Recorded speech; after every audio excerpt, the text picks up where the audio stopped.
Hey everybody, thank you for tuning in. I'm Johannes. I'm here with Yushi, and we are talking today about the laws of hope.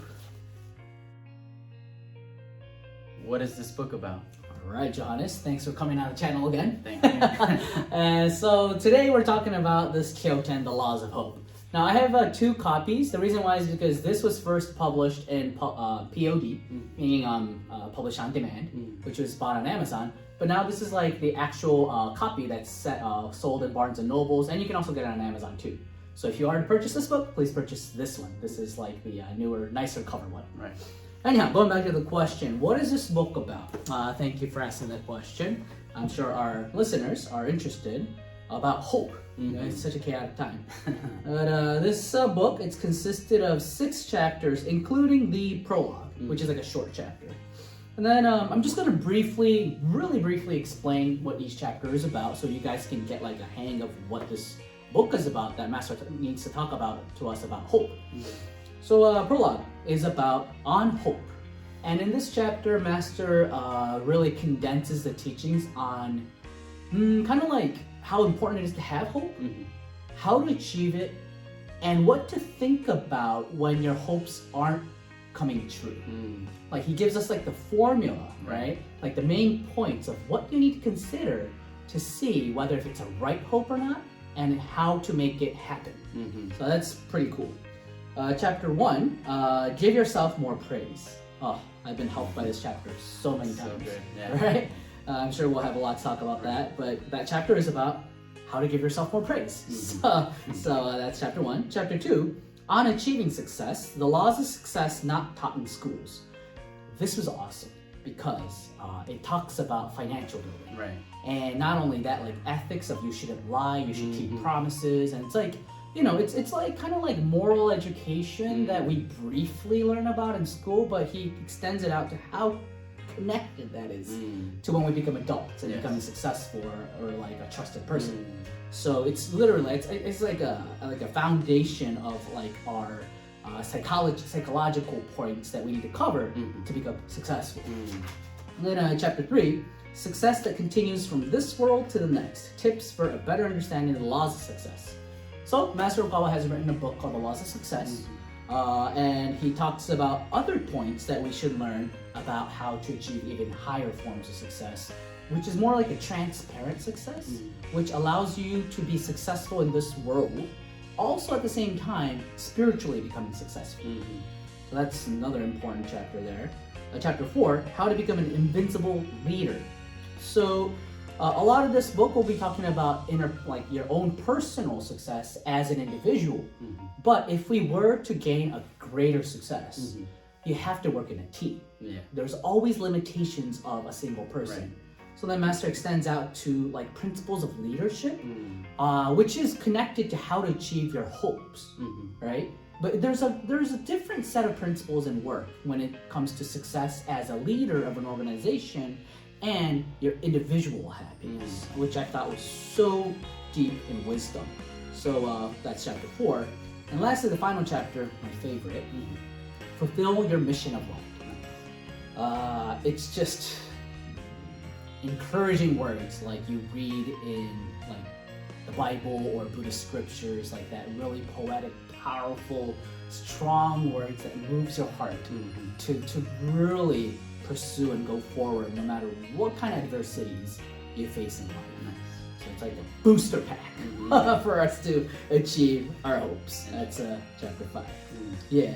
Nice. So I mean, that was just like a quick overview of each chapter, but more in general, to you, what was this book about? Well, to start off, basically, I never had the best definition for the word hope because I was actually taught that hope implies despair. So I was more of I'd rather use the word faith as opposed to having hope. You know, I have faith that I'll become successful rather than I hope to become successful. So that was kind of my mindset, but I definitely kept an open mind reading this book. And it pretty much put like a whole new perspective for me on the word hope. And, you know, we do need hope, you know. And at the same time, we do need faith as well. I think they both go hand in hand and pretty much help each other. So Yeah, I mean, to me, what this book is about is pretty much explaining a different perspective on hope, and pretty much the type of mindset you should have when it comes to like everyday activities, dealing with finances, dealing with people, you know, how to pursue your mission, you know, what you should be doing at certain ages throughout your life. So it definitely speaks a lot of different things that pretty much summarizes like hope all into one, or hope encompasses kind of everything, and pretty much puts it all together somehow. And so it's kind of like a textbook of hope and how to achieve your hopes. Right. Exactly. All right. Cool. What are some points that stood out about this book? Too many. Too many things stood out, but off the top of my head, it's based on faith. So it's like, it's not just a how to become successful kind of book. It's not just a secular happiness that this talks about, but it's deeply rooted in the power of faith and how to connect with positivity. You know, God is the source of positivity. Buddha is the source of wisdom, and it's like an access token to get into that kind of wisdom and power. And you just feel, oh, I'm not gonna. This part for me that stood out is more of like an emotional side. I felt so empowered. That it just goes beyond reasoning and intellect. It just, you feel the force with you, you know? And you feel like you are a part of the mission of God's light. Right. That's what this book will allow you to feel. And guys, you can't buy that like in a store. Like you can't get like, eat a tablet or like a vitamin or something to make you feel like that. Right. It's a spiritual thing. So one thing that stood out is that courage and that drive of I can. Right. I want to. I will. That kind of drive kind of welled up for me. One part that stood out. The second part is, I read this over and over again actually. I haven't just read it once, but when I was in good terms of life, like in the, you know, when everything was flowing well, when things are flowing well, you seek for greater success, right? So that's when I felt this force. The other side is when I was more in despair, when I was in sadness, when I felt that I was a failure. When I read this book, it's like a book of salvation, resurrection. Right. Yeah, I felt really resurrected and recuperated from my pain that I had spiritually and emotionally. And I was able to just get back into life again positively. Nice. So, you know, there's many points for me. Okay. Yourself? What stood out? There's a lot of things that stood out really. I like how Master talks about how his stories of growing up and doing the right thing when your parents aren't around, or when your teachers are not around, or how he dealt with money growing up and how he didn't carelessly spend it, and he was more wise about how he spent his money and doing the right thing. Like for example, he talks about how he was given more money in return, and he went home, and then he I don't know how long it took him, but he basically went back to the restaurant to give the money back, which shows, you know, he has virtue and morals, honesty, and yeah, it just makes you reflect on like what your life was like, and if you were like that, and you know, and I'll admit I was never, you know, I wasn't like that growing up, so reading that definitely helped me, you know, keep the right mindset and want to have the right intentions, and you know, just do the right thing, be honest, and basically being honest. Yeah, that's huge. It's huge. Yeah. Another point I would say is the fact that you shouldn't like give up. You know, have hope. It doesn't matter what your situation is. Like whatever your situation is, it's basically like the sun visor blocking the sun right now. You know, and as long as you take that out the way, you know, you can allow the goodness to come in and the positivity to flow in, and it doesn't matter what your circumstances were, how you were born. You know, people were born different, maybe with disabilities, but everybody has potential. And yeah, this book basically, I feel like it encourages people to whatever they're going through, to basically just pursue it and, you know, fill out their mission of light. Well put, man. Yes. What did you gain from reading this book? what did I gain from reading this book? I gained the wisdom of how to be successful as an individual and as a leader, especially like the leader part. As an individual, you know, people who are on this channel, I think you like this new thought kind of theory where always look at the light, always look at the bright side. Positivity will be attracted to you if you have it. You know, that kind of principle. But that principle clashes with reality a lot of the times. And then usually in a new thought theory, they just teach you that your mind isn't strong enough, you're not believing it's strong enough. But what's important that I learned, what I took from this book, was that, what I gained from this book, was that it's not just that. Like, let's say that you are a military general and you have to go to a war and you have to win this battle. You can't just focus on the light, right? You need a strategy. You need to understand the limits. You have to understand, like, intellect comes into play. And that is what I like about, like, the first couple of chapters, don't get me wrong, it's about that positivity and laws of attraction. But from the latter half, like from more kind of like end of chapter 4, from chapter 5, Master talks about that leadership success. And you have to start taking into account reality. And there's some 3 points that he said that you need to understand to achieve success as an organization. One is a sense of balance. The second one is overall planning. And then the third one, the correction of defects and weaknesses. These are things that goes out of line with new thought positivity thinking, right? But because when you become a leader, you're responsible for other people's lives. In a war, yes, your whole country, your whole nation can end up being a slave if you lose a war. If it's a company, if you're a company leader, if you make a mistake and if your company goes bankrupt, it means that the employees that work for you and their family are gonna lose an income all of a sudden. So you see, you're responsible for a greater number of people. And when you enter that phase in your lives, this 3 points, a sense of balance, like, you know, financially being in the black and in the red, or like investments, like how much are you going to be able to invest in certain places and certain timings, and you know, it's like the balance of money. Not only that, the balance of human relationships. Everyone needs like a human resources wisdom if you're going to be a leader, because you're going to be working with other people. How to balance that out. You see, the sense of balance is not just something that you can learn from thinking big and being positive, but it's a deep wisdom that you have to know. And he talks about that. He also talks about overall planning and correction of defects and weaknesses. It's just incredible how this book constitutes the different levels of success depending on where you're at. So that's something that I gained. One thing that I gained from this book. But how about your side? What'd you gain from reading this book? I think I've gained a lot of things, but I guess one of the things that I've gained was how to look for a partner. As far as right. He mentions that, you know, briefly, but it's definitely a powerful, you know, what he has to say is very powerful. And, you know, certain people will look for a partner based off of looks or based off of academic success, how much money they have, what profession they have, and things like that. And, you know, you start to learn that people that are like that, they have no substance. They have like nothing really to offer besides, you know, like material things or the good looks, and, you know, all that stuff fades away. And so, you know, I gained that, having more of a better choosing of who I would want in a partner, as far as, you know, also how to deal with money, and if you get money that's not yours, or, you know, how it can be dangerous, like and gambling or winning inheritance.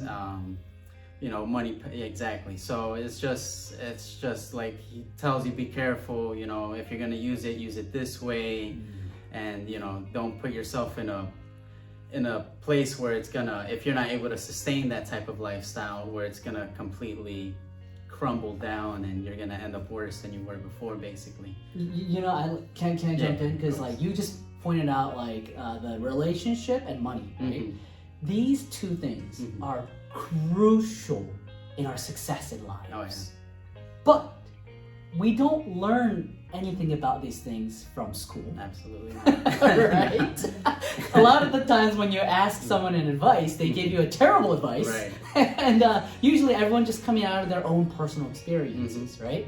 But this book, Master has such a deep insight into like secular affairs. Mm-hmm. Like he reads a lot of like about the newspaper, not just like him being a messiah, having a spiritual connection with higher dimensions, but this worldly too. He gathers all these information from the news or from whatever, and he observes a lot. And he's observed how people have failed. Not just how people have succeeded, but how people have failed. And he kind of like textbooks it. He puts it into a textbook. So it's like, yeah, you're right. It's like he gives you kind of like a pointer of what kind of mentality you need to have for a good relationship or a good relationship with money. Yeah, absolutely. Anything else that you gained from this book? There was those 2 points, and there was just the idea of basically of having a sense of mission. Oh. Yeah, you know, like not just living your life day to day, having a job, you know, actually having a mission to fill out, whether it's spreading the truth or, you know, anything artistic that you're into that kind of can convey the truth, or basically just be yourself. And yeah, and also, you know, just don't do things by yourself, but incorporate people into that as well. Yes, teamwork. And like the fulfilling your mission of life, spreading the truth is definitely most important, but also like kind of like living for the greater good, right? Absolutely. Like you're not just living your life to gain an earning or to survive or to just fulfill your materialistic desires, but it's more about finding something more noble, a greater cause to live up for. And living like that is actually, it gives you a higher sense of happiness. So I think, Master talks about that too. And there's just, so many points that you can gain from it. Yeah, absolutely. Yeah. Would you recommend this book, and why?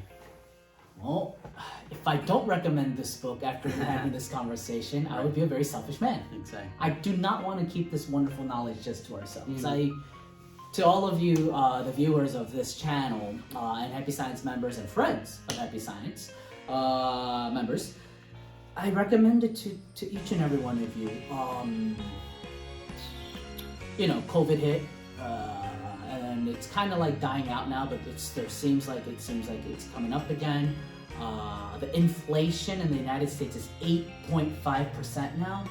The groceries expense is rising. The gas price is skyrocketing, Yeah. And there's all of these kind of like, our surroundings don't seem to be safe or like a good time right now. So all the more it's important for us to learn how to generate hope from within. Not waiting for it to be given to you from outside of you, like your circumstances or your environment or from your government or from your parents, but you generate it within, from yourself. It's like we can all be a miniature creator of hope. And it's now more than ever, and it seems like as time passes, it's going to be more and more, unfortunately, a doomy, gloomy kind of age. So that's why each and every one of us have to know this, and that's why I recommend it. That's my take. Yeah. Yourself? Do you recommend it? Yeah. What if I said no? No, I absolutely recommend it. I think this is the perfect book right now in the times that we're in. I definitely know that there's people out there that feel hopeless.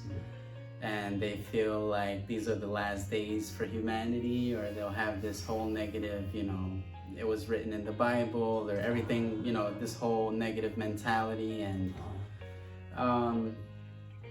so I think that this is something that everybody needs to put a new perspective on things and give people hope, basically, that there will be a better future, and things will fix. And obviously we have to put in the work. We can't just go and let's pray to God and hope God fixes everything. We need to put the work in as well as pray to God. We need to, there has to be a hand in hand, with the spiritual world and with the physical world. We need to communicate with each other and pretty much manifest the type of reality that we wish to desire for humanity. That's such an important point. This may be slightly off topic, but in a way it's on topic. You know how you said like in well, in a way, what I heard from you, what I interpreted was like America is a Christian society, and Christians, they read the Bible over and over again, and with the with the Old Testament put together, right? And there's the apocalypse that comes out, and it talks a lot about like the end of the times. And like what's scary is how the subconscious works. So if you continue to read something of like a doomy, gloomy kind of scenario over and over again, unnoticingly, subconsciously, we start attracting it. Right? But Master Yehokawa, El Kantari, right? Father of Jesus Christ, he's actually God of hope. He's not a God of disasters, or like he's not a God of jealousy, or he's not a God of wrath. He's a God of hope, brightness, and happiness. So when you read this book, like you will gain new information in your brain, but more importantly, ladies and gentlemen, each and every one of Master Okawa's books, I believe, is spiritually imbued with like heaven's light, in a direction towards not doom and gloom, but like glory and happiness and success, and prevailing over that darkness. Not waiting for the darkness to come so you can prove that you are right.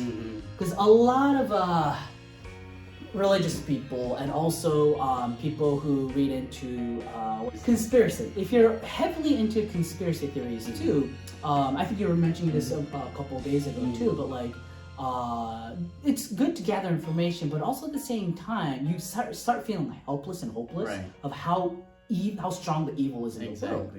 And then it's like you don't know how to like switch the tide or change the tide. But going back to what I wanted to say, this is the old version.